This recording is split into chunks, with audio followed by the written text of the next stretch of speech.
Right now at 6, live team coverage of Wisconsin's primary election as voters decide who will be the Democratic candidate to challenge Governor Walker this fall. This is News 3 at 6. Thanks for joining us. The polls are open for another 2 hours for today's primary election. Today's primary features several state and local races, including the Democratic candidate who will face Republican Governor Scott Walker this fall. Wisconsin has an open primary, which means you can vote for any party, but you can only vote for one in this election. There are 8 Democrats hoping to run against Governor Walker in November. A Sun Prairie native, Robert Meyer, is also running against Walker as a Republican. We are also watching to see which Republican will challenge Democrat Tammy Baldwin in the U.S. Senate race. Live team coverage of today's primary. Our crews are all over the state this evening, covering all the major races. We start with News 3's Keely Arthur, who is monitoring voter turnout on Madison's west side. Keely? That's right. We are live here at Tokay Middle School. It's been pretty quiet with school out. Well, not today. As you can see here behind me, so many people here getting out to vote, and that's really the case everywhere. Now, I spoke with the Dane County clerk earlier today. He said that he expects voter turnout to no doubt be north of 40%. As of 4 o'clock, 42,000 ballots were cast in Madison alone. 27% of registered voters in Madison have voted today. That's more than the total in the fall 2016 primaries. Now, to be fair, that ticket didn't really have as many big elections on it. Dane County Clerk Scott McDonald says the Democratic race to challenge Governor Scott Walker and the Senate race have brought out voters from both parties. He also thinks more people are just fired up. I think they're upset about what's going on at the national level, and the way they feel like, you know, they can act out is by voting. And so you're seeing people who maybe would have sat home just voting. Now, when's the best time to vote? Officials say right now, after that rush after work, people are kind of winding down. Things are cooling down here. Remember, you have until 8 o'clock to vote, so still 2 hours to do so. Some bad news, though, those very important I voted stickers starting to run out. So you really want to head down here as quickly as you can to snag one of those very important stickers. Back to you. They are vital to prove that you voted. Keely Arthur live at Tokay. Keely, thank you. Keely, thank you. Again, polls open tonight until 8 o'clock. Your assigned polling place is based on where you live. You can find out your location by entering your address at myvote.wi.gov. If you've moved, you must vote at the polling place for your new address if you've lived there for at least 10 days. If you are not registered to vote, you can still do so today. You'll need a valid photo ID and a proof of residence to do that. That could be a lease, a pay stub, a utility bill, or other official document that shows your current address. And again, if you need more detailed information on acceptable forms of ID, who's running on your ballot, and where to vote today, you can visit myvote.wi.gov. On your ballot tonight, multiple important statewide races. That includes the Democratic primary for governor, as we mentioned. Political reporter Jess Garp has a rundown of this race. She's in downtown Madison. Jess? Well, yeah, we are here where State Superintendent Tony Evers will be gathering with his supporters tonight. He's been the front runner all along in this race, but the last polling that we've been able to see over the last couple of weeks shows that there are still a huge percentage, about a third of voters at last poll were still undecided in this race. Evers, though, is one of 8 who are running for the Democratic nomination. Milwaukee attorney Matt Flynn also on the ballot, along with former head of the Wisconsin Democracy Campaign Mike McCabe, Wisconsin Firefighters Association President Malin Mitchell, attorney Josh Pade, former state representative and business owner Kelda Roys, Madison Mayor Paul Soglin, and state senator Kathleen Vinehout. We found about half of those candidates voting in Madison today. Mitchell casting his vote in Fitchburg with his daughter, who was voting for the first time. Roy's with her family at Thoreau Elementary. Evers voted this morning at the Madison Central Library, and Soglin cast his ballot at Hoyt School. These Madison connections will be an interesting dynamic in this race as we look at turnout tonight, both here and Milwaukee County. Now, we know, of course, those are traditionally the Democratic centers in the state, and that's where the largest turnout will come from. You heard Keely say already a huge percentage of voters in the city of Madison we know have turned out by 4 o'clock in this race. But we know that these candidates have been looking at other parts of the state as well, western Wisconsin and the Fox Valley, and we know that those areas of the state are going to be really really important as we look forward towards the general election. Now, we also have gotten notification already that whoever wins this primary tonight, the state Democratic Party already announced they will be doing that team will be doing news conferences in Madison, Milwaukee, La Crosse, Stevens Point, and Green Bay tomorrow. Governor Scott Walker has also already announced he will do a statewide tour of cities tomorrow, but tonight, just in the next hour or so, he will be gathering with his supporters in the Waukesha area with Lieutenant Governor Rebecca Kleefisch. Obviously, this is going to be a race we'll keep a close eye on tonight and in some of these regions to see what turnout will look like in those areas. Yeah, and they won't be wasting much time as they look forward to the general election starting tomorrow, as you mentioned. Jess, live downtown. Thank you. In the Democratic primary for lieutenant governor, voters will need to choose between former state representative Mandela Barnes of Milwaukee and Sheboygan native and businessman Kurt Kober. The winner will be paired with the Democratic nominee for governor. Incumbent Republican Rebecca Kleefisch does not have a challenger in this primary. Democrat and Madison Alder Arvina Martin is challenging Doug LaFollette for Secretary of State. LaFollette is a 40-year incumbent. He was Secretary of State from 1975 to 79 before being reelected in 1983. For Republicans, businessman Jay Schroeder and U.S. Air Force veteran Spencer Zimmerman are racing to see who will challenge the Democratic candidate this fall. 3 Democrats, 2 Republicans want to become state treasurer. Current treasurer Matt Adamczyk chose to run for assembly after being elected treasurer 4 years ago. He pushed to remove that office, but Wisconsin voters chose to keep it during a referendum this past April. The Democratic candidates are businesswoman Sarah Godlewski, former communications director for the office of state treasurer Cynthia Comp, and former state treasurer Dawn Marie Sass. On the Republican side, businessman Travis Hartwig is going up against Jill Millies. Neither of these candidates have ever served in a prior elected office. Tonight's election results will also narrow down the Republican Party's U.S. Senate candidates from 2 to 1. Kevin Nicholson and Leah Vukmir are each hoping they will be the one to go head-to-head with Democratic U.S. Senator Tammy Baldwin in November. Rose Schmidt joins us live from Pewaukee to tell us where these Republican candidates differ on policy issues. Rose? That's right. Now, Leah Vukmir's campaign staff is preparing for her event to start here tonight. Doors open in just about an hour, while her opponent, Kevin Nicholson, is in Heartland tonight, awaiting those election results as they come in. Vukmir is a state senator from Brookfield.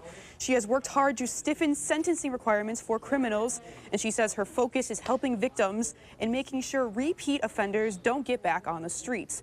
In the state legislature, Vukmir was also a large opponent of the legalization of medicinal marijuana, while her opponent, Kevin Nicholson, says he'd support legalizing marijuana for medical use, but not for recreational use.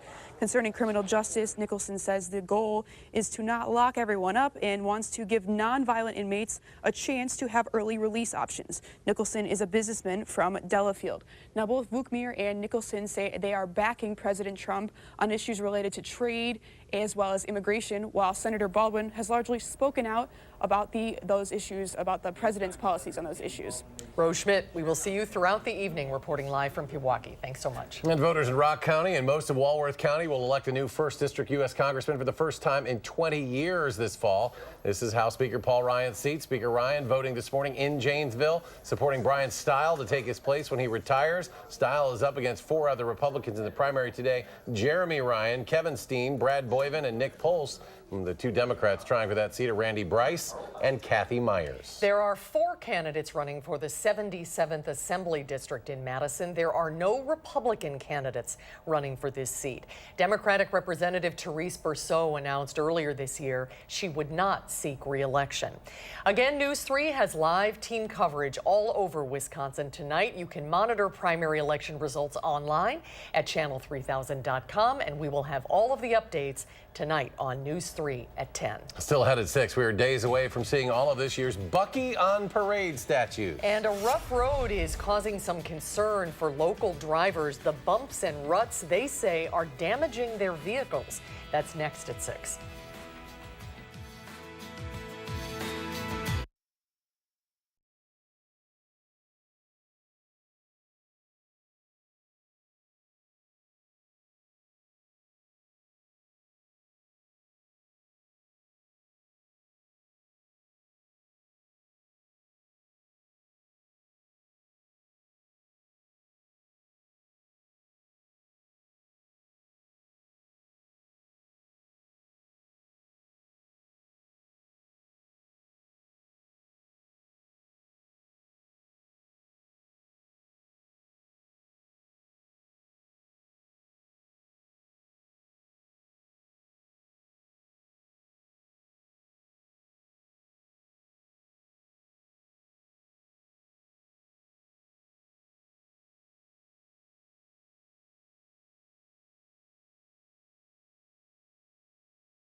Construction season can make it difficult for drivers to navigate their way in their normal routines, and some areas are worse than others. Jamie Perez spoke with one man today who says his top priority is an area that he says is actually ruining cars' suspensions.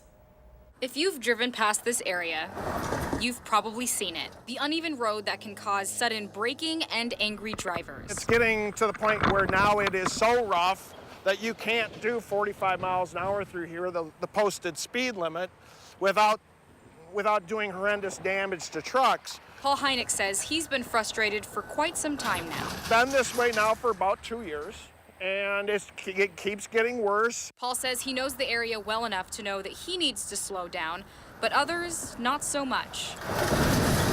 If you stay out here and you watch loaded vehicles come across this and how they brake and slow down for it, I think it's self-explanatory. So I did. I stayed and watched, and I saw the suspensions jerk once cars passed through at full speed. Well, you're peeling your head out of the top of the roof in a heavy truck. You cannot maintain control if you're hitting this at 45 miles an hour. 3 roads going northbound and 3 going southbound, all of them now impacted. At the point now, there's no place left. Bad roads are nothing new. It happens through wear and tear, but Paul says this area should be a high priority. Right now, this is the top one. This is the one where, we end up putting $6,000 into the suspension on a truck. And can we say this was the spot that did it? Well, no, but this certainly isn't helping it any.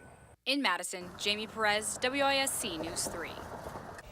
We reached out to Wisconsin and Southern Railroad and the DOT. Both said they are aware of the issues around that spot and they have plans to have those panels and roadways going both northbound and southbound replaced sometime in October.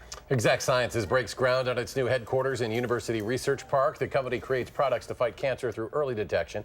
Exact Sciences joined today by government and university officials to celebrate this groundbreaking. The headquarters will unite departments and staff under one roof to improve collaboration. It's grown a lot since moving here in 2009 due to, in part, to the city's growing biotech industry. We moved the company here apart because we love the community and we really believed in what this community could do in terms of creating and growing a biotech company, and you've proven us right. The 138,000 square foot building will be called Innovation One. Construction already underway, expected to be complete in 2020. You'll be able to finally get a picture with all of the Buckies on parade this Friday. That's when the final statue will be unveiled downtown. The Crazy Legs Bucky is scheduled to be revealed at the UW Police Department 11 o'clock Friday morning. It's been listed as coming later this summer since the project began. All 85 statues will be on display through September 12th. Boy, that'll be something to see. And after the art event ends, most of the statues will be auctioned off. Still ahead on News 3 at 6, the Brew Crew squaring off with the Cubs at Wrigley, a battle atop the NL Central, and Jay will have highlights in sports. Plus, how a new app in Rock County could help create transparency between county officials and citizens. In weather, temperatures will remain warm and it will stay a little humid into tomorrow with a chance of showers and thunderstorms. I'll tell you when the best chances for rain will arrive in just a few minutes.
Well, many of us use our phones, of course, for work purposes, but when we do, we expect the text messages that we send to remain private. But for Rock County employees, this soon will not be the case. Rock County reporter Adam Duxter joins us from our bureau at the Janesville Gazette with why text sent between employees soon will not be as private. Adam?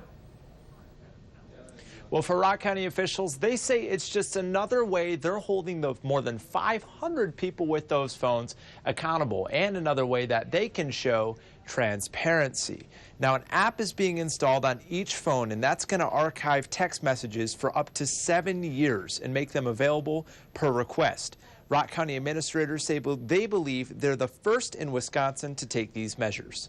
We've been looking for a couple years as to how to do this, and the technology just wasn't out there. So we finally found a vendor that was able to provide the service for us, and so that makes us think that there's not many others who've been doing this yet. Smith says all the phones in Rock County will have this technology by the end of the week, and he said it's about transparency and accountability, but it's also about records. He said that more and more work has been being done on these cell phones, so it's a way to produce those records if need be. Adam Duxter live in Rock County. Adam, thank you.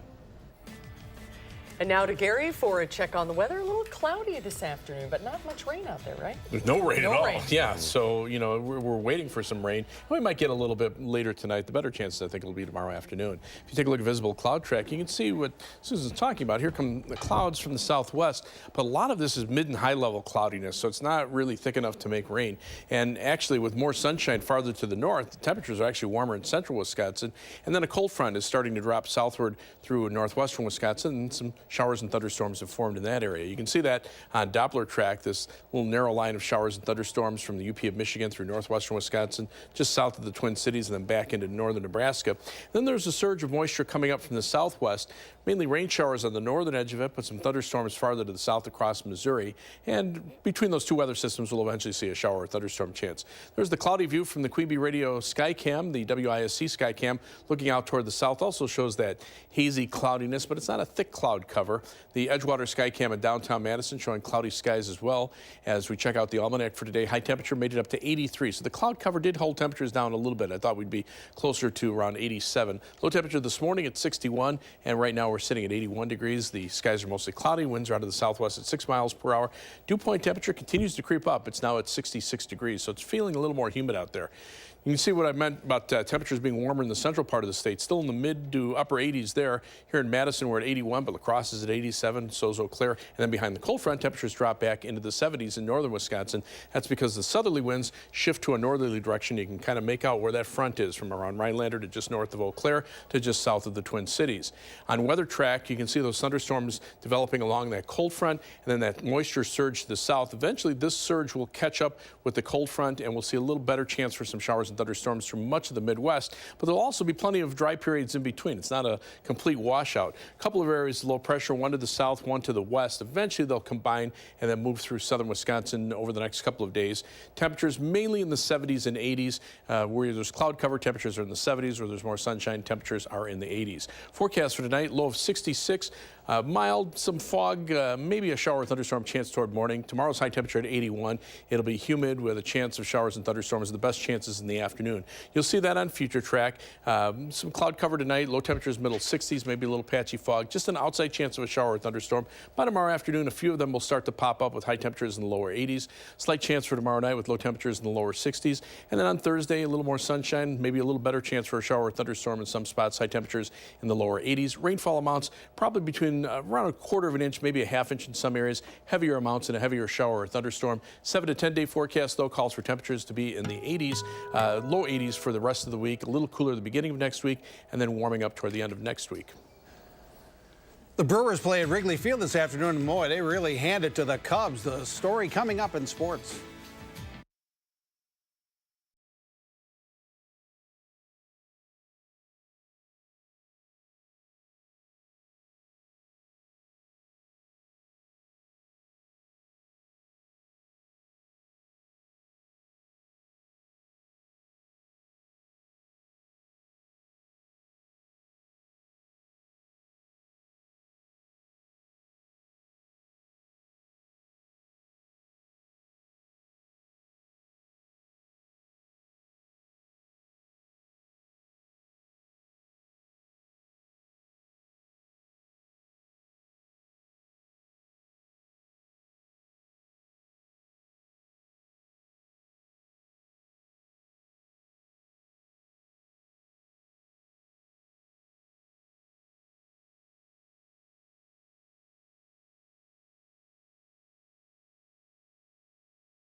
The Brewers and Cubs play each other 8 more times the rest of this season. The Brewers would love every game to turn out as it did this afternoon at Wrigley Field. Ryan Braun has had an up-and-down season, of course, but today he looked like 2011 Ryan Braun. He hits not 1 but 2 homers off Jose Quintana. Lorenzo Cain homers, Eric Kratz homers. The Brewers offense put 6 on the board early, and that's more than enough for Ulysse Chassin. He's been unbelievable this season. He strikes out 10 in 7 shutout innings. He's now 12-4 in the year. Final score, Brewers 7, Cubs nothing. Brewers and Cubs play another afternoon at Wrigley tomorrow. The Badger football team about halfway through fall camp. There are 9 more practices to go before the season opener 2 weeks from Friday against Western Kentucky. Today, they had a practice on the grass fields just north of Camp Randall. It was a warm one to be sure, but more important work was done and still much more to do before that first game of the season. Camp can get to be a bit of a grind, but the Badgers say they still need 2.5 weeks of work to be ready for game day. You always need more time. I think, obviously, you're excited to play the first game. I can't wait. But we definitely need the 2.5 weeks. I mean, we've been playing for, what, 11 days? I mean, we're not ready to play today, that's for sure, but we don't need to be ready to play today. The coaches put together a great plan to get us prepared exactly for that amount of time to make sure that August 31st we're able to play a football game. Yesterday, Aaron Rodgers said he's planning to play some when the Packers play the Pittsburgh Steelers in their second preseason game at Lambeau Field Thursday, but it's never official until Mike McCarthy says it's official. Well, today, McCarthy makes it official. Rodgers will play Thursday. Last year, Rodgers played only 3 series and took 26 snaps the entire preseason. He probably won't get all of that Thursday night, but it's important for him to get some sort of timing back before the regular season. McCarthy says Rodgers will start what should be a parade of quarterbacks Thursday. I mean, the goal is to play Aaron on Thursday. I mean, we got to see. It's, the coordination of, who he plays with is part of that decision. But yeah, definitely that's the goal for him to play. And from that you look at the other reps. So, but you like to play all 4 quarterbacks. That would be the intent going into the game. But we'll see how it sorts out. The Bears' first-round draft pick is finally in camp. Georgia linebacker Roquan Smith was the 8th overall pick in the draft and was the last draft pick to sign. They're not sure if Smith will play in the Bears' next preseason game Saturday at Denver, but he's expected to make an impact for the Bears' defense in his rookie season. And the Prep Mania football game of the week returns Friday night. You can watch high school football live on TVW and channel3000.com as Sun Prairie visits Madison Memorial. We welcome former Edgewood coach Alan Minner to our broadcast team. He'll join Bill Brophy and me Friday night at 7 from Mansfield. I had somebody ask me today, when does high school football start? Like 3 weeks? I'm like, no, 3 days. Yeah, here it is. That's just about here. And Al Minard, Sophia Minard from the Brewers team. That's her dad. And Gary said the wind was blowing out only when the Cubs were batting. When the Brewers were batting. When the Brewers were batting. Blowing in when the Cubs were batting. That's what happened. There's That's always my story. I'll stick it to it. Back at it tomorrow. We'll have all the election results tonight at 10.